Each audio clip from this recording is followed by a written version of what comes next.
السلام علیکم ورحمۃ اللہ تعالی وبرکاتہ۔ قربانی کرنے کا طریقہ۔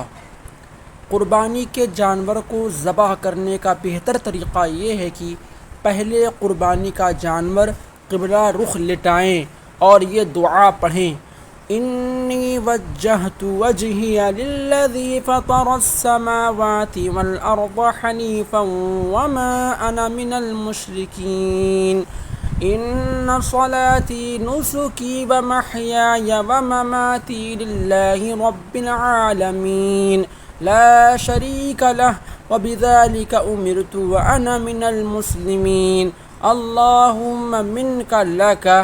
پھر بسم اللہ اللہ اکبر کہہ کر جانور کو تیز چھری سے ذبح کریں اور ذبح کے بعد یہ دعا پڑھیں: اللہم تقبلہ منی کما تقبلت من حبیبک محمد وخلیلک ابراہیم علیہم السلام۔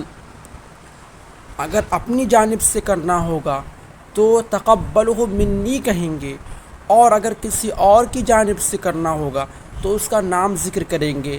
مثال کے طور پر اگر کسی اور کے نام سے کرنا ہو تو کہیں گے: اللہم تقبلہ من زید بن اسلم کما تقبلتا۔ اسی طریقے سے اگر اپنی جانب سے کرنا ہوا تو کہیں گے: اللہم تقبلہ منی کما تقبلتا۔ ٹھیک ہے۔ پھر ذبح کرنے سے پہلے چھری کو خوب تیز کر لیں۔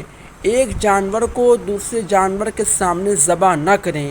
ذبح کرنے میں جانور کی گردن نہ توڑیں اور جلدی ٹھنڈا کرنے کے لیے اس کا حرام مغز نہ کاٹیں۔ کھال اتارنے اور گوشت کے ٹکڑے کرنے میں جلدی نہ کریں جب تک جانور پوری طرح ٹھنڈا نہ ہو جائے۔ السلام علیکم ورحمۃ اللہ وبرکاتہ۔